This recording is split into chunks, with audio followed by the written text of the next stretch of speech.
On the air. We are on Are the we on the air. air? We are on the air. All right. How you doing? I'm good. It's It's Thursday. Thursday. We almost at the end of this thing. I'm ready. Yeah. 2021 has been ghetto. It's been a mess, although it's ending good. And I'll Yeah. tell you why in a little bit. All right. This is Limelight Live, baby, and it's our Lights On episode. Let's do it.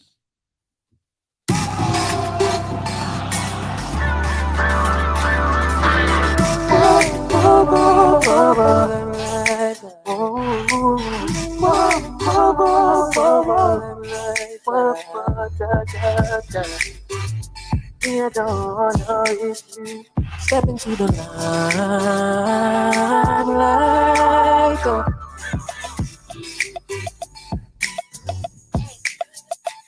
Yeah, you cute. Your ponytail cute. Is it cute? It's cute. You know, it was giving some volume. I was like, let me put it up like this, and it's All the curls.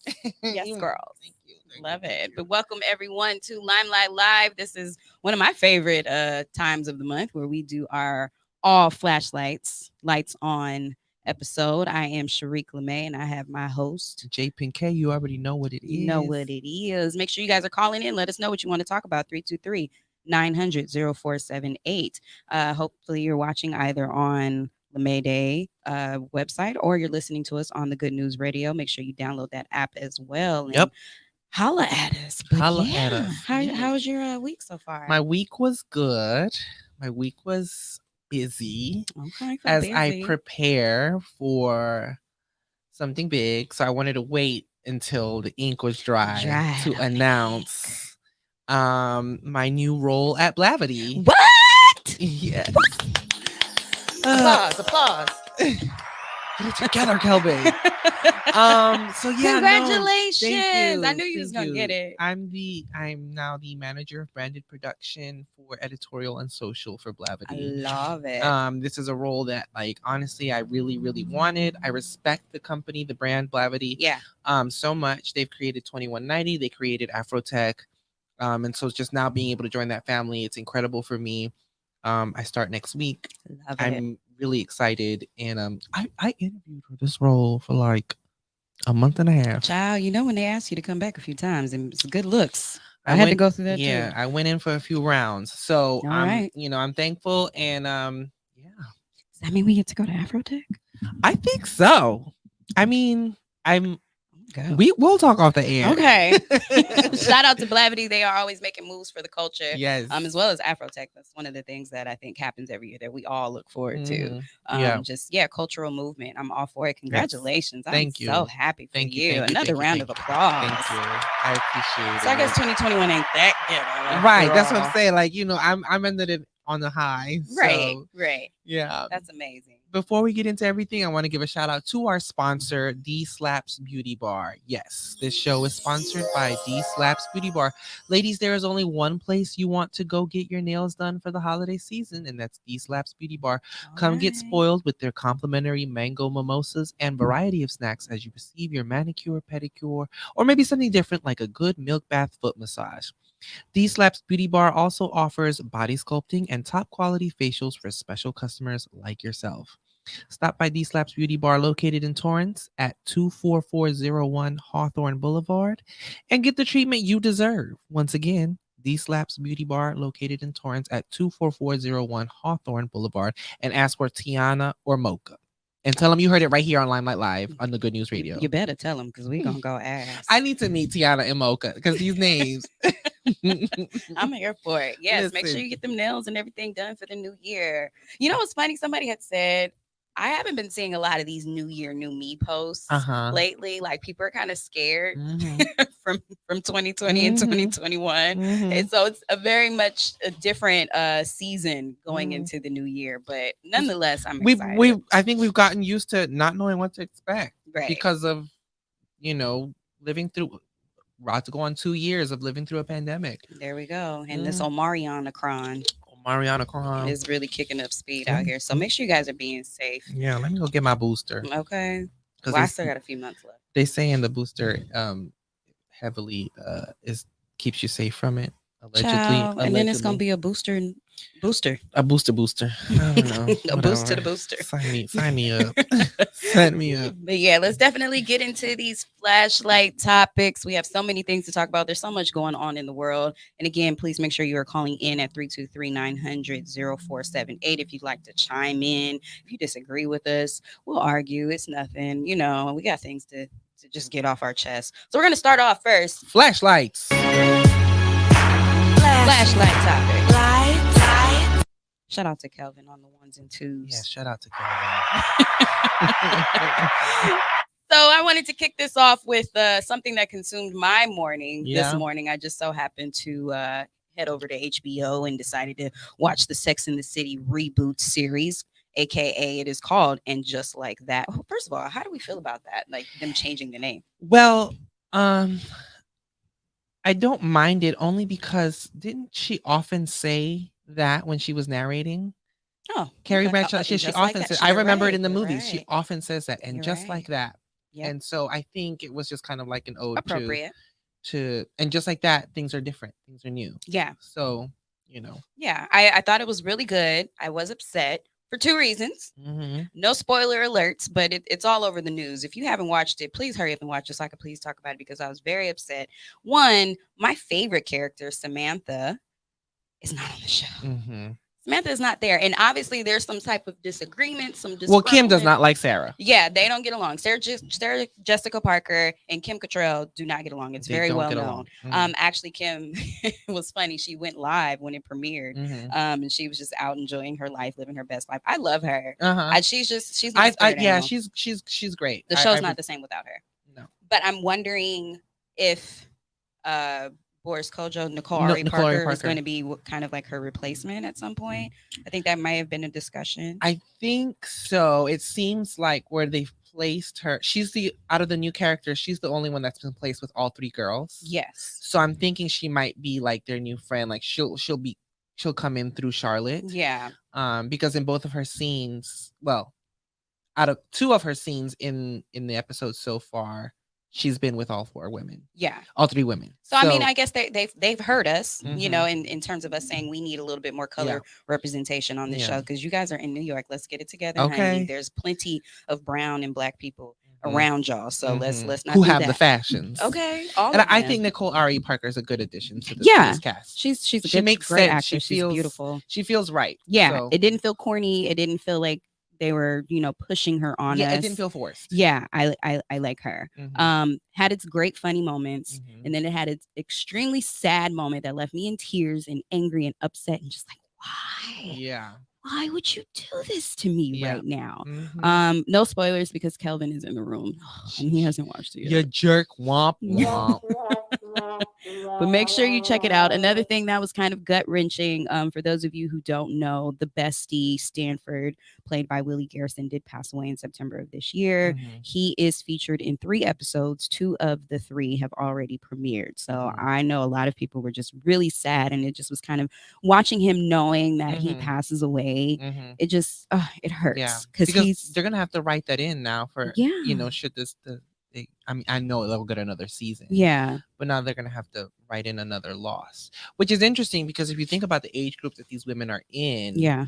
I mean, you can face loss at any age, but at the demographic that these women, who they are, they're in the 50s and 60s, you see a little bit more of that. Yeah. And it's interesting how they're choosing to depict that. Yeah. It hurts. It's painful. And it definitely pulled on my heartstrings. I mean, I was emotional watching it, and I was like, because these characters, they've been around for so long, and so you dive into a show, you do get some form of attachment. Yeah, and I mean, for me, who I've watched from season 1, not when I was little. Okay, my parents didn't let me watch it back in the day because HBO was a little risky. Okay? Right? Who's gonna let you watch a show called Sex in the City as a kid? When I got older, as I became of age, and I started watching it back because they play on HBO, and you can actually go back and watch it right now on demand.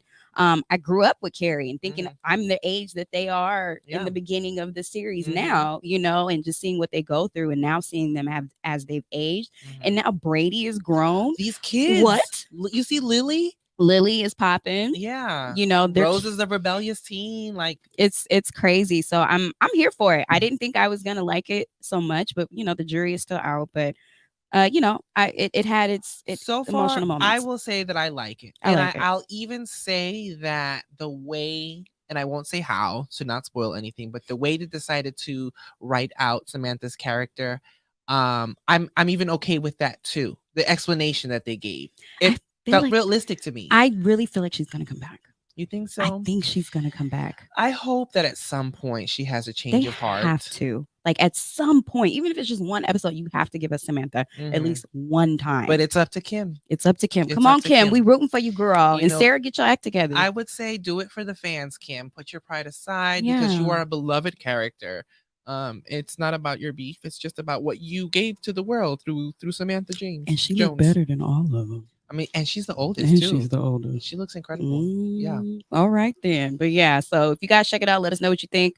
I'm excited to keep it going and watch Sex in the City and catch up, Kelvin. Yeah. Sheesh, what's wrong with that guy? All right, I'll get into this next topic. This was somewhat surprising to the music community as a whole.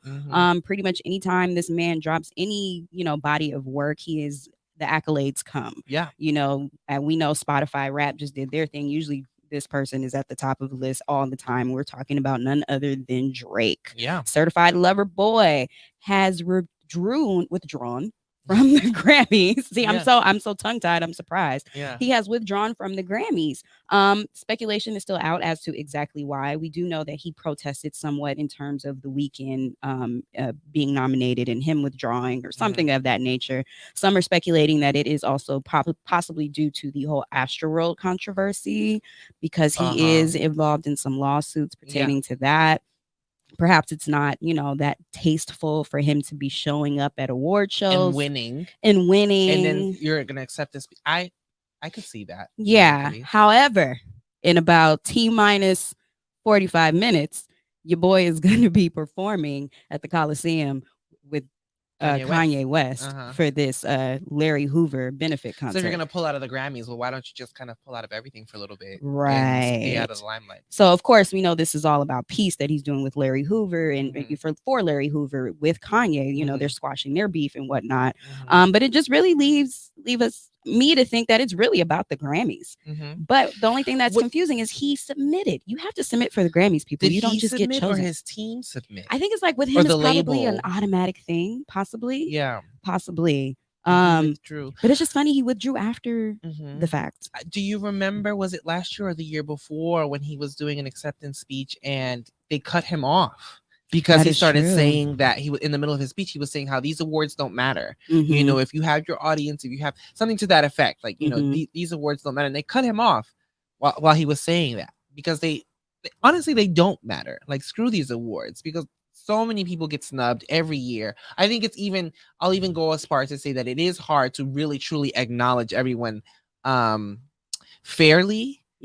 Or winners fairly. Sometimes there are more than one winners who are more than deserving in a specific category. Someone will always get snubbed 100% of the time. Yeah. And so when you think about it like that, I do think these awards don't matter. Like, does your audience care about you? Are they buying your records? Are they supporting you? I think those are the things that really truly matter. And I think that's what Drake was trying to. So this is exactly the quote that he was saying. So Drake said, and began quote, "This is a business where sometimes it's up to a bunch of people that might not understand what a mixed race kid from Canada has to say, or fly Spanish girl from New York, or a brother from Houston." He continued, "But the point is, you've already won if you have people who are singing your songs word for word. You don't need this right here," he added, holding up the Grammy. As he continued speaking, the award ceremony cut to commercials. Producers mistook a pause for the end of the speech. So I think you have a point right there too. He probably just feels disrespected, and he knows he's already, winning in terms of his streams and everything else. I'm not worried about y'all. Yeah. Yeah. I mean, I personally just probably wouldn't have showed up. Yeah. And still got my award. And I don't know. But I mean, it's a severe protest. Obviously, he's making news by doing so. So I understand it. And I think there's more to the story. And I want to know what it is. Absolutely. Can I be honest, though? Yeah. I'm not a fan of the album. Oh, really? Yeah. Okay. It wasn't my favorite body of work from Drake. I thought it was okay. What did you think, Kelvin? I loved it. Why did you love it? It's just a good album. I don't know. It's not great, but it's good. Would you? Okay, is it in your like top 5 Drake albums? I wouldn't say top 5. Maybe See, number 6. Did it supersede his previous work Which for one- you? His previous work. Which one was the one before this one? Was it You're asking the wrong guy. oh, whoops. Just think of all of his work prior, and you're like, does this album stand out in comparison to those? It has some replay value, at least for me. Mm-hmm. It's not like up there with his greatest work. Like his best album for me was Take Care. I think that's probably my favorite one too. So I also like Views. Views from the 6. Yeah. See, that's what I'm saying. I mean, it was a cool body of work. I'm gonna be honest with y'all. I forgot he released an album. Oh damn! Okay. It was the one with all the pregnant emojis on the front. I think it had forgettable. Great marketing. I thought that marketing was cool. It was forgettable. It was, Oh, wow. But in comparison to who he's going up against, such as a Kanye, who didn't withdraw himself, he wants all the awards. I thought Kanye's album was slightly better. Okay. It was a lot more interesting, and it came with its controversy as well. Wait, was that the gospel album? It's the Donda album. Is that the gospel album? Is Donda considered gospel? I think it was nominated as a gospel body of work. Now that you say, but no, it couldn't have been because it had diss tracks and it had all kind of stuff in it. But there's gospel music in it. Yes. Okay. There are some gospel components to it. Absolutely. So yeah. So I don't know. I mean, it was an okay album. So I'm not like heartbroken over him not being in it. But nonetheless, I hope their concert goes well tonight. I hope people are safe because LA is crazy. Another hip hop artist was just killed as of yesterday in Compton. So, the streets out here are a bit rough. They're a bit ruthless. Yeah, and concerts are not the best place to be, but ain't nowhere the best place to be. Especially in LA. Yeah. They getting y'all in bright daylight. Pretty much. So yeah, I just hope everybody is safe out there, and hopefully we'll find out later on, what Drake's real beef is. They're doing this concert to benefit Larry Hoover and his appeal to be released from prison. I'm not too, familiar with his whole case, but definitely look into that. And yeah, shout out to Drake, certified lover boy. Not gonna be at the Grammys. Gonna suck this year. I feel like they always. I don't know. Me, I stopped watching award shows. I've just never that truly impressed.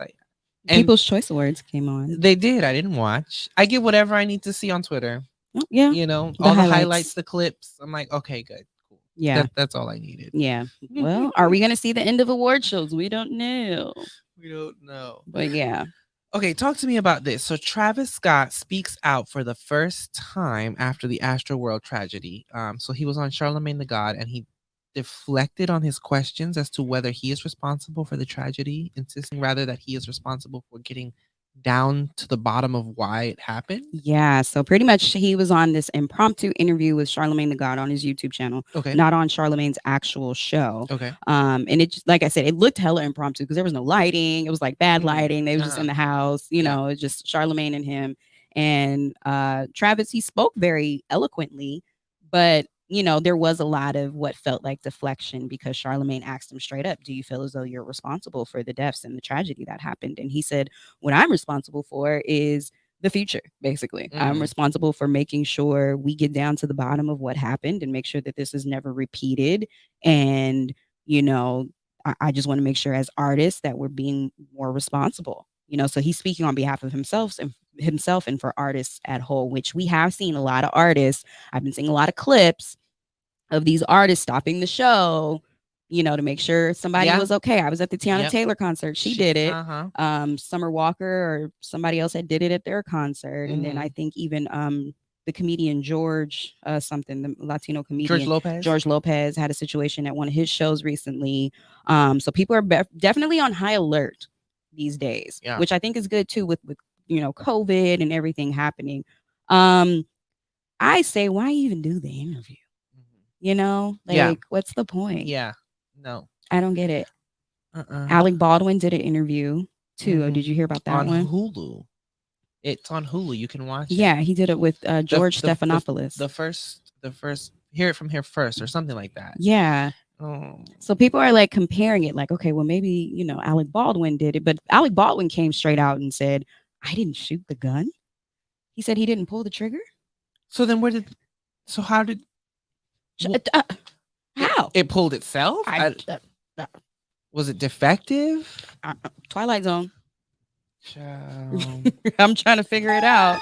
How did the trigger get shot? And we don't know if this was against his lawyers, but Travis Scott's lawyer was definitely in on this. He was on TMZ speaking today about the interview, and kind of, had some pushback towards whether or not he felt as though Travis deflected. And he's like, hey, he's a guy up on stage. There's all these spotlights. There's people in the dark. How could he possibly know exactly what's going on? Right. Travis also said that as soon as they told him to cut the show, which was a song after Drake appeared, they ended the show. So he said, I did what I was asked to do. So, the jury is still out. Obviously, there's going to be a lot of investigation. I know he has like $1 billion lawsuit against him. There's a lawsuit against Live Nation. There's a lawsuit against Drake. So this is, it's 11 people lost their lives. Yeah. And there's no amount that you can put on that. So I hope he just becomes a very smart young man and maybe make some adjustments to the imagery and the things that he puts out there in the public, because obviously he incited this in some sort of way. Maybe it wasn't exactly in that moment, but overall, because this wasn't the first time, right? That people were injured and put in danger at his show. Yep. I think he should be quiet. Yeah, I think so. I think so. It is what it is. Yeah. Stick to virtual concerts. Yeah. Yeah. And don't tell your fans to rush stages and do crazy stuff. Right. Just don't do it. Child. But yeah. Well, on to the next person whom we've talked about quite a few times on here, but she keeps coming up and she keeps stirring the pot and she's ruining it for all of the fans. Yes, I am talking about actress Letitia Wright. So, get this. This is the latest update about her character Shuri and Black Panther. All right. So, actress Letitia Wright has publicly faced many obstacles in 2021. There have been controversies surrounding a social media post that she made and later deleted about COVID-19 vaccinations. Then in August 2021, she suffered an injury on the set of Black Panther 2. That injury was at first believed to be minor, but was recently revealed to have caused her ongoing health issues. So much so that currently Black Panther 2 production has been put on hold until 2022. Production. Can we get a womp for that? Yes. What? So it's been put on hold while until she recovers. This has led many to believe this has led to many questions surrounding her future as Shuri. Now the actress herself may have one. Our trusted and proven inside source has told us that Letitia Wright allegedly doesn't want to return to the Marvel Cinematic Universe because she is unwilling to get the vaccine. This information comes from Giant Freakin' Robot, from a source that has proven to be in the know with past exclusive reports that are now confirmed. And it makes sense that if Letitia Wright is unvaccinated, she wouldn't want to return to work for the Marvel Cinematic Universe. She hasn't publicly disclosed her vaccination status, but the Hollywood Reporter and Newsweek have heard from their sources that she is unvaccinated. This past summer, Disney issued a mandate for COVID-19 vaccinations on their sets, but it didn't apply to Black Panther 2 because production was already underway prior to the mandate. But for future productions, it would. So in this case, if she's unvaccinated and doesn't want to change that, well then the likelihood of her being frustrated with Disney and Marvel Cinematic, the MCU, is highly likely. So she's trending right now, and people are saying, people have suggested and thrown out who could recast her, because honestly, recast her, we don't care. But what are they going to do with all that footage they already shot? I don't know. I mean, this is like putting a huge wrench. I'm thinking she probably contractually can finish this. Maybe she would have to get tested every single day, right? So she can probably finish this film, and then afterwards probably get recast. Because the thing is, you don't understand, the character Shuri is huge in the comics. Yeah. She ultimately becomes the Black Panther herself. And so it would have been natural in this storyline to maybe even see that come to fruition probably a lot earlier than they anticipated, right, due to Chadwick Boseman's death. Mm-hmm. In any case, I know a lot of people wanted to see that. I wanted to see that. Shuri's an incredible character. Her knowledge is the only one that rivals Tony Stark's in the overall universe. True. And so she's a very powerful young Black girl, and she's a hero to many. And so we would have loved to see that. But Shuri, you are messing up your bag. The bag. Are you kidding me? Because that's a forever bag.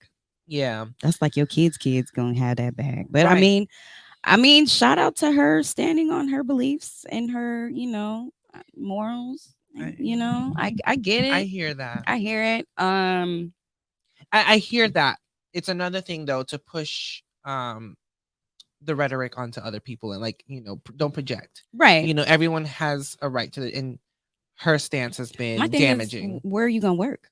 Because it's not going away. It's not just going to be Disney. It's most productions like this is what you do. Mandates in place. You are an actress, so this is I'm just curious as to what she's going to do. Granted, yes, I'm sure she can probably live off of the previous Black Panther for the rest of her life. But I'm just, I'm hopeful that she can figure something out. Yeah. I'm not too worried. I'll be honest. I probably haven't even said this out loud. I wasn't all that excited about her, to be completely honest. I like her as an actress. I think I really liked her when I saw her in what was that Netflix series? Black Mirror. Yeah. I thought she was dope in that.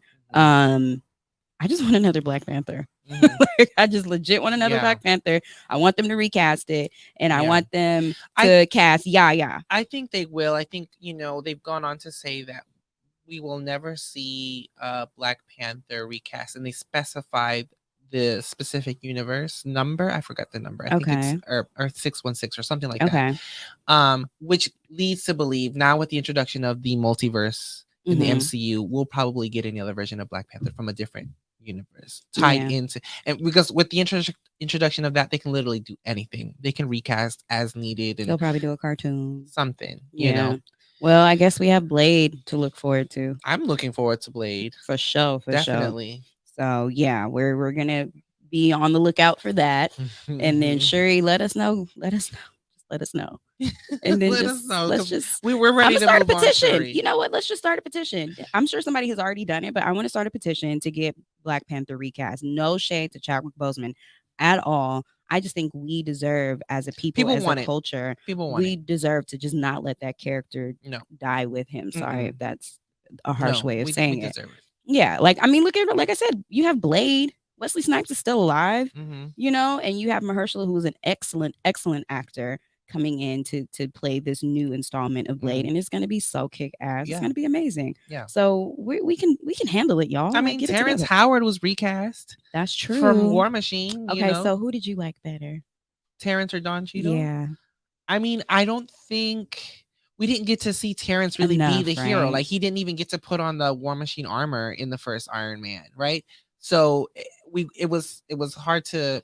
I would have to say I'll stick with Don, because Don, he stepped up to the plate. I think the idea of Terrence Howard I prefer, because he just had this swag about him, and it was just like he just came off a Hustle and Flow. Right. And it was like he's got a dynamic to him that probably would have been cool, but we just didn't get to see it. So yeah, but we got over it. See, we got over it, y'all.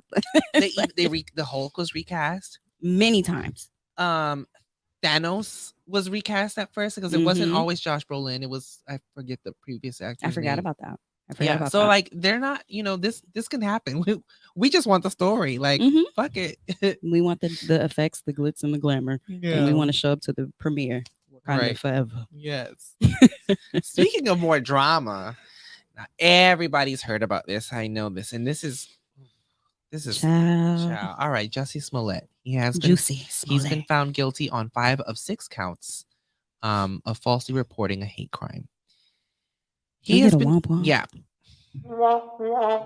Jussie Smollett has been found guilty of 5 counts of disorderly conduct for making false reports to police that he was a victim of a hate crime in January of 2019.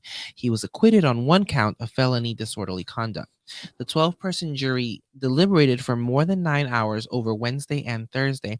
The former Empire actor was charged with 6 counts of disorderly conduct on suspicion of making false reports to police.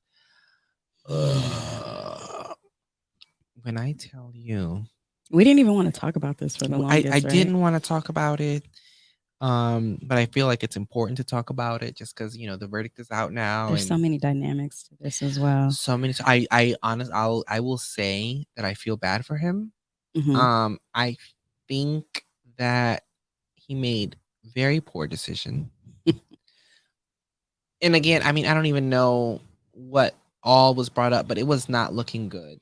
From the beginning, it wasn't looking good. It was not looking good, and just what was coming up during trial and when he took the stand, it was just all this information was coming out that I was like, this defense is weak. It's not gonna. Yeah. Yeah. I think too. I don't know if this was factual or not. I don't know if this was just like a rumored report going around. And I sent it to you last week in regards to supposedly there was some footage of him doing a dry rehearsal of the attack. There was surveillance footage allegedly that came out that was brought to that showed him and the brothers doing a dry run. Yeah. A practice, if you will. Practice. Let's practice this. Womp womp on that. What? It's not funny. It's so not funny. I just I liked him. I thought he was a great actor, singer. I fizzled out of Empire, I think, as most of us did. Yeah. But I had high hopes for his career. And because there aren't many openly gay actors in Hollywood. And he showed promise. Yeah. I've met him a couple of times. He was always just a stand-up, nice guy. I've seen him perform live. Talented. Yeah. And this, I hate to say it, but this has absolutely tarnished his brand. This is definitely an L. Completely. L for the culture. I just think it's unfortunate. I honestly would like for him to just come out with an apology, whether he thinks he did it or not.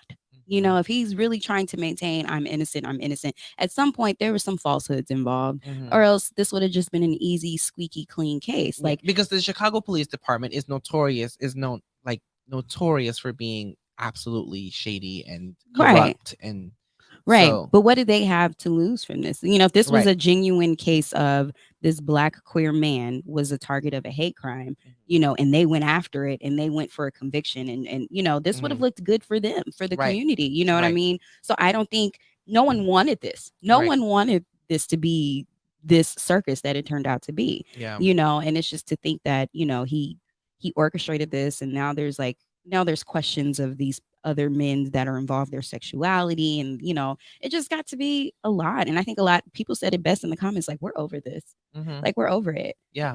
Like, this has gone on for too long. This happened in 2019. Let's move on. Yeah. So now we have the verdict.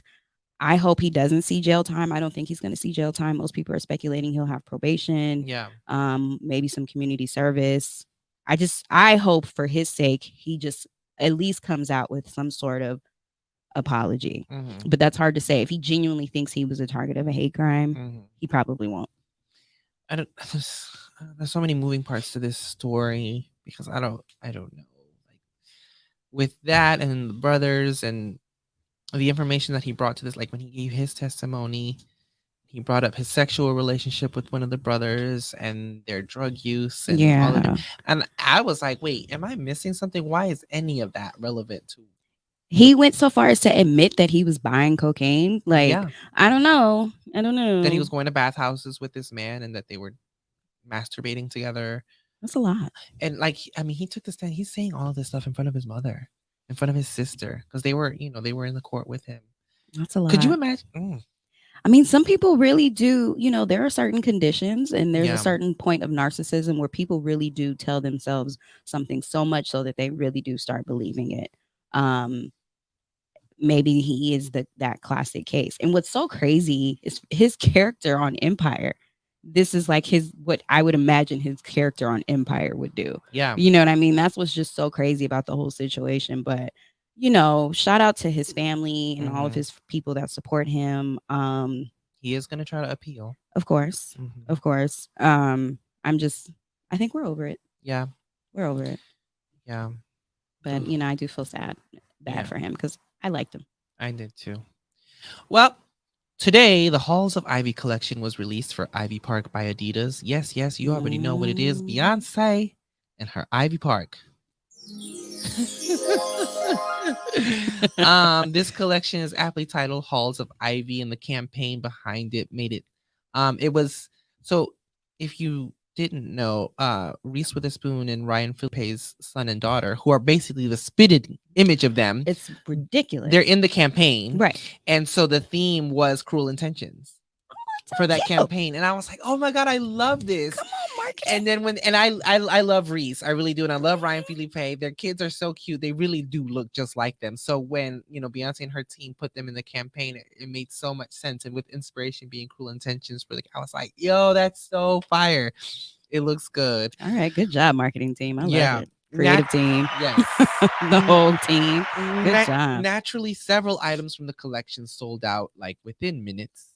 But it goes on sale to select global retailers tomorrow. But today, for 24 hours, it's exclusively available on Adidas.com. Did you get yours? I didn't get mine. I did set up an appointment for the Adidas store tomorrow. Mm-hmm. I don't know what I'm getting, if I'm even getting anything from this collection. Okay. I think it's a cool campaign. It's a cool look. I just don't know if there's any pieces that really call out to me with this drop. There are 89 apparel styles, 4 footwear styles, and 11 accessory styles in sizes ranging from XXX small to 4XL. Prices and price ranges from $45 to $600. So is Beyonce a billionaire on her own yet? I'm sure she is. Is she? Actually, I know. I feel like she is, and she never announced it. I think because I read something somewhere that she's been a billionaire. I believe she is in conjunction with her husband. But I'm just curious because, we see how well Fendi is doing and Rihanna is doing with her products. And, I feel like every time Fenty, I said Fendi, huh? Fenty, excuse me, don't kill me. We see how she's doing with that. And then, Beyonce, whenever she drops, but it's like a limited exclusive amount of the apparel though, right? It's just not out all the time. Correct? Mm-hmm. So she's got to be billionaire status by now. I think so. And then I sometimes wonder to myself, why is it that Ivy Park is doing so well when House of Darion did so poorly? You know what? I want to say, I think fashion shifted in regards to streetwear and stuff. I don't think House of Darion was dropped at a time where it made sense because fashion shifted a lot. On top of, I don't think, and I could totally be wrong because she's Beyonce, but I don't think maybe she didn't have the business acumen in that world yet to really launch that full force. Because that came around the time House of Darion was launched around the B-Day album. Yeah. And she got really busy. She got back with the girls at some point. She did get back with Destiny's Child. So I think House of Darion had a run for 5 or 6 years, I think. And then she had to move on. I think the stuff wasn't. The one thing that I remember that did extremely well was the hoodie that she wore in the Irreplaceable video. Right. And everybody wanted that. Right. And that's a standalone piece that I remember it. Full force. I do remember that. Always will. But the rest of the collection, I used to work for this store called Demo. It was a streetwear store. It was an offset brand of PacSun. Okay. So they sold Rockaware, Baby Fat, all the prime brands in the streetwear. Ooh, child, blast from the past. Okay. And House of Darion, they carried House of Darion. And I remember the collection. And yeah, it was I think it was trying to compete with Baby Fat. Baby Fat was the queen brand at the time during that era. Lord Jesus, Baby Fat. Oh my God. Okay. Apple bottom jeans. Yeah. Oh God. And they had a hold on the industry, that sector of the industry then and there. So I think I don't know. I think House of Darion didn't have the standing power at the time to really do it. Funny thing, I was scrolling this morning, and one of a friend of mine who's an artist. She's a big artist from the Bay. Shout out to Netta Brielle. She was posted on the Shade Room. Shade Room had a very shady post that came out yesterday. In regards to how our generation dressed in the 2010, 2011s era. Did you see it? Well, I saw something. No, I saw a tweet, and then I actually retweeted it, and it got several shares about how our young millennial selves, they really had us dressing business casual to go to the club.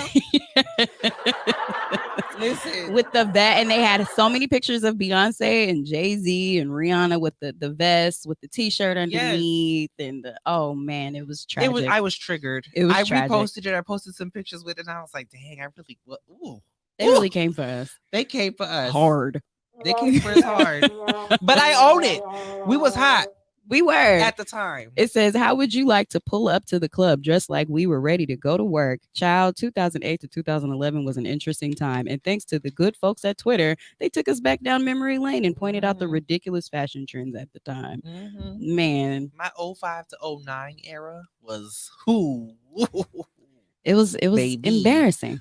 Very embarrassing. Baby. Yes, definitely. For me, us young ladies with the big belts around the waist. We had the blazers with like the unbuttoned pop collar shirt. That was the Kanye effect. Yes. For sure. The college dropout. That was definitely that. And then it was quite tragic. Suspenders were a big thing. I have a picture of me.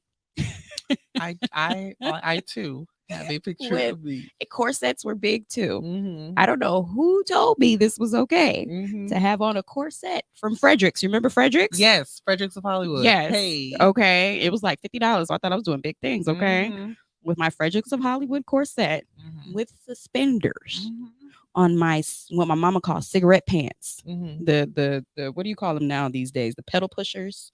What is that? The pants that go to your knees. Oh wait, I thought those were called No, I thought those are called high waters. Something like that. My mama called them cigarette pants. We called them pedal pushers when they first came back. Shout out to Old Navy. Yeah, so and I'm just like, I blame my friends. I blame my friends for letting me walk out the house that day. Because they walked out the house like that too. Shout out to Charlotte Roos. Okay, because we was up in Charlotte Roos getting all the blazers, all the vests with the t-shirts. So y'all can come for millennials all you want to. I do say it was a very tragic time in fashion, and I think House of Darion kind of came at the antithesis of that time, and it was just bad. It was bad. It was so bad. But I did not wear apple bottoms. I did not wear House of Darion. Didn't J-Lo have something too? The J-Lo brand. Yeah, I didn't wear those. Well, hers was out for a while. Yeah. Hers was out for a while. They did pretty well from what I remember. I was rocking Rockaware. I was rocking Echo Unlimited. Yeah. You remember that brand Anichi? Yes. I used to rock some Anichi. I wasn't too much a fan of Fat Farm, but I had a couple of pieces. With the lugs. Did you have lugs? I did have one pair of lugs. Ooh, damn. I had Academics. Academics were I hot. had that brand. Yeah, I was. Sheesh. Yes. We should do like an old school. Sean John. Yeah, Sean John has been around. We should do like an old school fashion show. I'm weak. Just come out with all the looks from the 2000s because they were classic and they're all gone. Yeah. But shout out to Twitter and the good folks at Shade Room for putting us millennials on blast back in our club days. We thought we was cute, so we were. Yeah. Whatever. But I'll check out the Ivy Park collection. We'll see. Check it out. I'm happy for Beyonce. I'll be in the store tomorrow, and I will FaceTime you and be like, yes. What do you think? Thank you. So Rebel Wilson revealed that her decision to make 2020 the year of health was one that didn't go off pitch perfect with her team. So basically, she wanted to get healthier, lose some weight, and apparently her team had a problem with that. In a recent interview with the UK morning show BBC Breakfast, the actress shared that she received a lot of pushback from her management team, which didn't understand why she would want to lose weight because, quote, she was earning millions of dollars being the funny fat girl. Yeah. She said, okay, I'm going to do this year of health. I feel like I'm going to really physically transform and change my life. And they were like, why? Why would you want to do that? Although she stated she was very confident being bigger in the past, Rebel noted that her past emotional eating behaviors were not healthy and she sought to change them. She quotes, I did not need a tub of ice cream every night. That was me kind of numbing emotions using food, which wasn't the healthiest thing. And so it's like, why is it? And I think Adele had some of this pushback as well for losing weight. And they immediately thought that she was trying to do that to validate herself or something. But no, she went through a terrible divorce. And she quoted, she was like, I got skinny because of me. She was like, the only thing that allowed me to distract myself in a healthy way was to go to the gym. And that's what she did. And I think, that's what's going on here with Rebel. It's like she's been pigeonholed as being, she has to be the funny fat girl. I don't think this is an attack on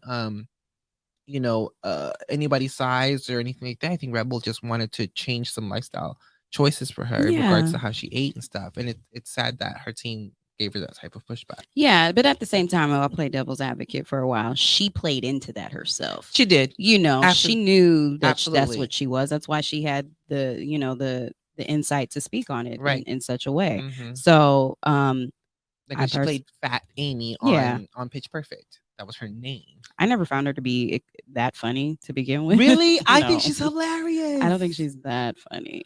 I think she's a gorgeous woman though, and I think she Yeah. looks good. She does look a little like how people look when they lose a lot of weight really fast.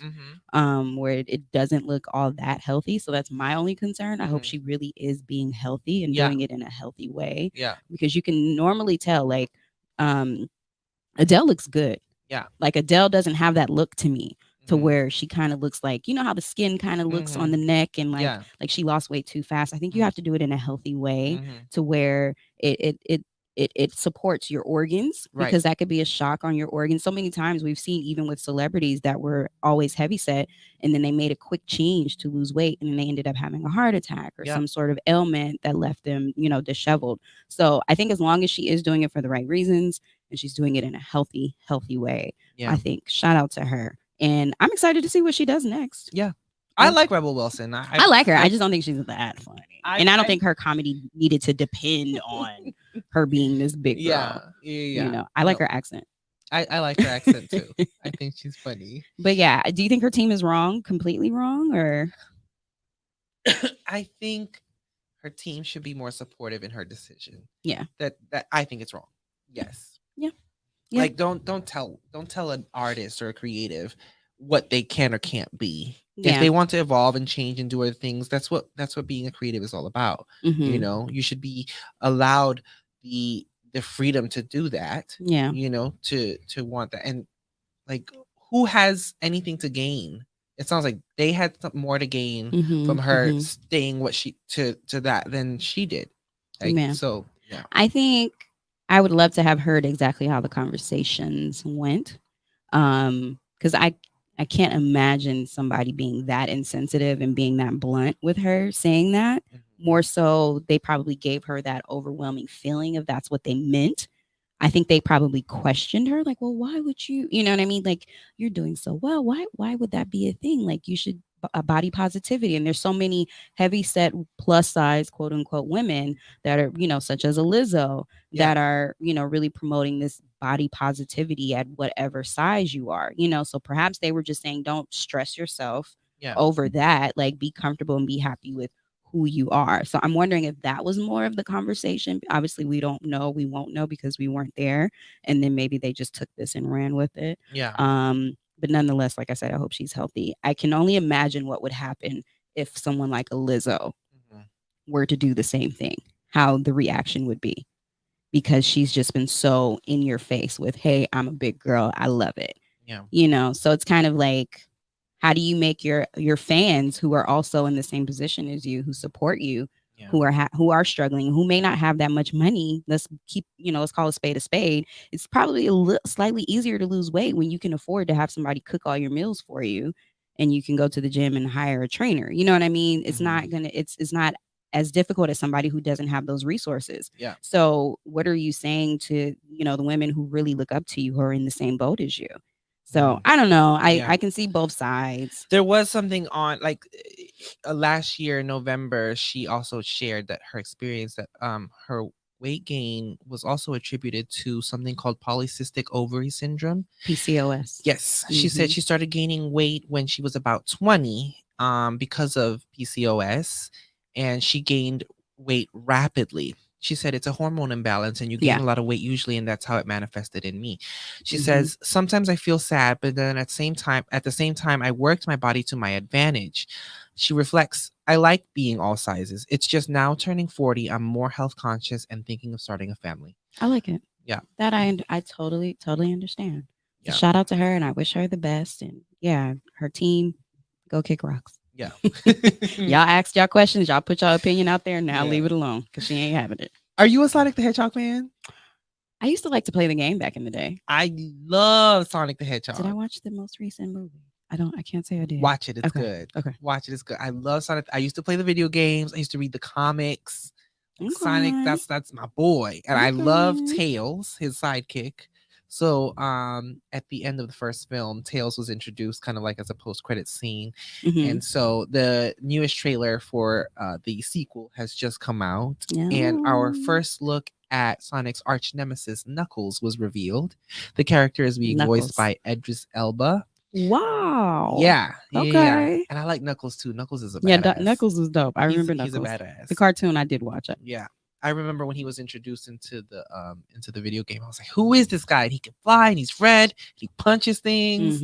But fans went crazy. They, Jim Carrey is back as Dr. Robotnik. Everyone else is reprising their roles, including Natasha Rothwell, who was in the first one. And she had a lot of comedic relief in the film as well. I don't know. I'm just reporting this as a fan. Like, I see. I think it's really and dope. the more you talk about it, the more I'm excited. And I actually do think I did see it. And I remember, what was the theme song for the movie? Was it Gangster's Paradise? I think so. Yeah. I remember that. And I remember us being excited about it because Miku was really good friends with LV, the singer of Gangster's Paradise. So yeah, that's pretty dope. And I love how they're incorporating, contemporary and modern culture into it. And these kids just don't know. They don't know what it was like for us back in the day playing these games. Okay. And they were not the greatest of quality, but they were so much fun. But I'll still play them. Okay. Kelvin, did you like Sonic the Hedgehog? I did, but later on, because I grew up with like Nintendo. Yeah. So I had like the Super Nintendo, Sega. all that. But, my cousins had the Sega Genesis, all the Sega stuff. So I would go over and play it there. That's how I really played those games. But yeah, I didn't have a Sega. I had a Sega Genesis. I had the Nintendo. So you was with the bougie kids? No, I wasn't with the bougie kids. I had a Sega Genesis years after it came out. After the fact. I started with Sega when the Dreamcast came out. Oh, I remember Dreamcast. That's why when I had my own the Sega nostalgia. Oh my gosh! But do you guys remember when PlayStation? Yep. When PlayStation came out, it was a Raider. wrap. It was a wrap. No, Crash Bandicoot. Yes, but didn't they give you Crash Bandicoot? Like, wasn't that automatic? Like that was your first game? Depending on which console you got, but yes, at some point they brought it on with the game. Yeah, but my favorite back with the Nintendo days, we used to take the Nintendo game out and blow it in the cartridge. Yeah. These kids will never know. They never know the struggle. And supposedly you weren't even supposed to do that. It didn't. No, I used to use the Q-tip sometimes just to get the dust out. Yeah, they said that was a bad idea. Tissue paper. I used to do the duck hunting one. Yeah. Oh my god! I started with PlayStation 2 because PlayStation 1, my cousin had it, so I just played his, and I had the Nintendo 64. So I remember Nintendo 64. So we just swapped sometimes. We played like he'll let me borrow his console, I let him borrow. I remember, what was it? Banjo-Kazooie? Banjo-Kazooie. That was 64. Yeah. I think there should be a Crash Bandicoot movie. Oh, that'd be fun. That would be, yeah. Sony Studio, like Sony PlayStation Studio, they're making more movies regarding like their games. Like they're doing Uncharted. I don't know if you guys know about that game. What's that one? It's like an adventure game, but like treasure hunting type. Okay. Starting. I know what you're with talking Tom about. Holland and Mark Wahlberg. Dope. Yeah, I'm here for that. I think we're gonna start seeing a lot of that. Yeah. We're gonna start seeing a lot of that. Because there was always that dark cloud over video games going into movies because they're usually just terrible. They were awful. So there's been a trend lately that that haven't been that bad. They've been actually good. Like Sonic, I really like Sonic. I loved it. It was great. Loved it. So I'm here for it then. And then Last of Us is another game from Sony Studios that they're making into a series on HBO. Yeah. So, yeah, with what's his name? Pedro Pascal playing the main character. I like Pedro Pascal. Yeah, he's dope. Actually, speaking of video game movies, y'all remember the Super Mario movies I don't from the want to talk 90s? about that. I loved that didn't movie. see it. And I they didn't left watch us- it. I heard it was so bad. No, it was so good. Well, Was as a it? kid, I loved it. I thought it was Even great. as a kid, it was And they bad. left us with like this really crazy cliffhanger, thinking like, "Oh wow, they're about to do sequels and it's gonna be good and this and that." And I think it they never could bring happened. it back then. No cliffhanger, man. They Yeah. fell off the cliff, dude. Yeah. It was bad. I loved it. I thought it was good. John Leguizamo was. I know. I Luigi. remember John Leguizamo being Yeah. Luigi. Bob, what's his That's name? dope. Bob Haskins. He passed away. The guy that played Mario. Oh really? Yeah, he passed away. But Oh. they interviewed him about that. They just interviewed him. They were talking about his career and everything, his choices. They asked him if he had any regrets. He said, "Yeah, Mario Brothers." Wow. Straight up said Mario Brothers. Well, was, like, see, here's the biggest thing: regret. we have a lot more people sitting at the table Mhm. of cultures and creeds. Mhm. We have better technology. I'm here for it. Give me a little Yeah. Crash Bandicoot movie, Yeah. and I think we'll be good. And They're I'm ready making, for another They are Mario. making a new Mario animated Mario movie with Okay. Yeah. what's his name? Chris Pratt. Chris Pratt as is Mario. voicing Mario, which Chris I Pratt- thought was not Chris a Pratt good. is just everywhere. Y'all couldn't get no Italian man God. with a more effective accent. Who's the one? Is it Chris Pratt? Correct me if I'm wrong. Who's playing the new Buzz Lightyear? Oh, that's Chris That's Evans. Chris It's Chris Evans. The other Evans. Chris. The other Yes. Chris. The good Chris. Yeah. Why? Yeah, I don't know. I'm annoyed, but Chris- okay, whatever. well, see, it's crazy because the Buzz Lightyear movie is It actually looks good. it's its own movie, and that's what the toy is based Based on. upon the Yeah. movie. Well, Now yeah, I'm a so big right. Toy Story fan, Oh, yeah. so That's I'm right. excited to see this. I still remember There's a sister in there too, so and I think I know whose voice it is. I think I know who it is. The chick from Orange is the New Black with the crazy hair. Udo. I think Ugo. I think she's Yeah. the voice of the I know that of she the is. black astronaut. Yes. Yeah, I'm here for it. I love Yeah. her. Yeah. Sure. Yeah, but I'm Uh, maybe we could write the Crash Bandicoot movie. Toy Come Story. on. Toy Story. That's probably one of my favorite franchises. Ever. Yeah. If not Yeah. Yeah. Because If you guys haven't seen that trailer, go see that trailer. It is kind of exciting, but I probably would have preferred not to have Chris be the voice. Chris Evans. Yeah, Really? I like Buzz Chris Lightyear? Evans. That's Yeah. Captain America. I like him. Who would you have? The original Buzz Lightyear. Oh, Tim Allen. No, see that's the thing. But I know he's he's a problematic. Trumpist. I know he's He's problematic. fine. I just like his voice. No, yeah, for sure. For the toys, again, Yeah, this is well, a and that's standalone- another thing. yeah. That's how they Yeah. That's- I mean, placed I get it. This is the Fine. voice of the character. So Seems like you don't want to get it. I mean, it gives me my home improvement nostalgia. I get he's problematic. I understand. Whatever. Well, one day we should have an episode about all our nostalgic TV shows and movies. I'm and with stuff. it. We'll call it Limelight Throwback. Oh, speaking of which, this will be my last little comment. They did do a tribute to Screech from the Saved by the Bell reboot. You watch it? I didn't watch it, but I saw clips and it had me in tears. Yeah. Yeah. They were all sitting I at the diner. started. I've been meaning to finish it, but it's actually funny. Like It is. I've I heard it was seen good, I've yeah. seen the first 3 episodes from season 1. I was like, I even subscribed to Peacock because I was like, you know what, this is actually really good. Okay. I Okay. just haven't gone back, but I want because I think they're already on their 2nd season. Yeah. But I it heard is the second it's season it's too. really funny, and the kid who plays Zach and Mhm. Kelly's son is just like his dad. Oh. Like he's funny, but like he gets checked by the main girl. So okay. it's so much like Zach was very problematic and he got away with everything, He's whereas popular, whereas in this case, he finally has somebody to check him, Mhm, and now mhm. it's like he can't get away with it. So it's actually a I'm gonna cute check it show. out. I'm gonna check it out Watch because it. that clip was like, oh my god, Screech. Yeah, So I thought, God, he passed. I yeah. know. Dustin Diamond. Yeah. Diamond, yeah. R.I.P. to Dustin Diamond. Yeah. But in other news, Yes, let's end on a high. our favorite show, Yes, Insecure. Insecure gets 2 Critics' Choice Award nominations for Best Comedy Series and Best Comedy Actress for Issa Rae, Hey.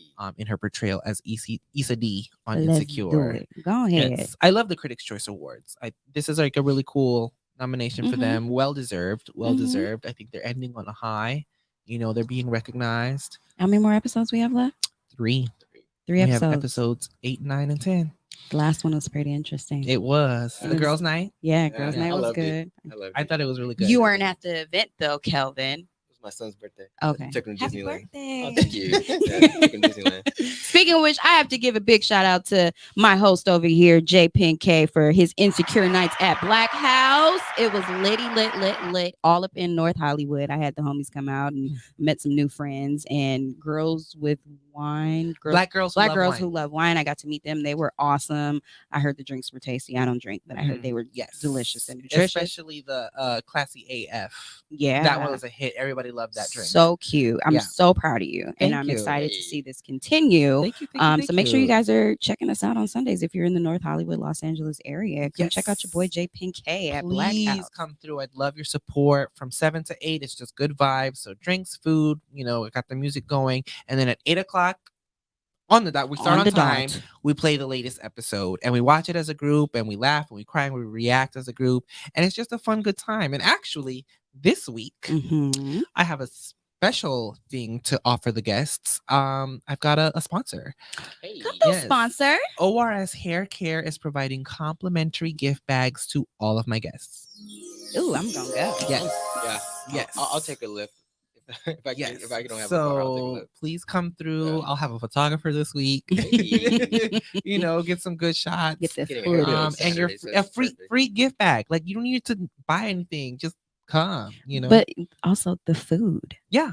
Black House. Shout out to Black House. Black it is a House, Black-owned baby. business restaurant in North Hollywood. The food is spectacular. It's really, really good. I enjoyed everything. I ate off of some of my friends' plates as well as had my own. Oh, I'm definitely getting those sliders. Them sliders. Those sliders that honey. Heather had. Oh wow, those looked so good. They were delicious. I had their fried Oreos. Oh yeah. So yes, I have not tried those so yet. good.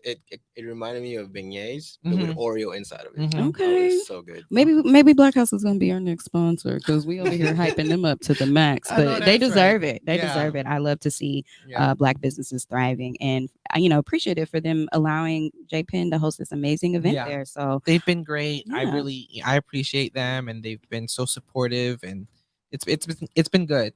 It's been good. so I just tell your expect it to keep getting friends better and better. to come through. We only got 3 more chances. 3 more chances, and for that finale, we're gonna go all out. So Okay, get yeah, ready. It's gonna But be a vibe. definitely. But yeah, this is a full episode of Flashlight Topics. We gotta, thank our engineer Kelvin for Thank you. being here to talk us through some of this craziness in the world. Yes. But yeah, shout out to everyone that was on our list. That gave Especially us me. Oh, sorry, I thought the mic was off. Shut up, Kelvin. Let me give a quick shout out to our sponsor once again. Thank you, D Slaps Beauty Bar, for sponsoring this episode. Remember, not only do they offer manicures and pedicures, but you can also get facials, body sculpting, full body massages, and foot massages. Did you say a full body massage? A full body massage I'm here for it. in Torrance. Where's Torrance? Torrance is past Hawthorne. Where's Hawthorne? Hawthorne is past Inglewood. Okay. So you take the And 110. Inglewood is. Shut up. You could tell when people don't go on the other side of the 10 freeway, but it's okay. That's what it We're gonna is. get you over there. They're located at 24401 Hawthorne Boulevard. Make sure to ask for Tiana or Mocha and let them know that you heard about them here on Limelight Live on the Good News Radio. Absolutely. Thank you all for tuning in. Make sure you are following us at Limelight Live Show on all of our platforms. Holla at us. Tell us what you want to talk about. Anytime. We're here. We're gonna be here for a while. Yes. I'm Shariq LeMay. I'm J Pink K. You know what it is. And we'll catch y'all next time. Bye.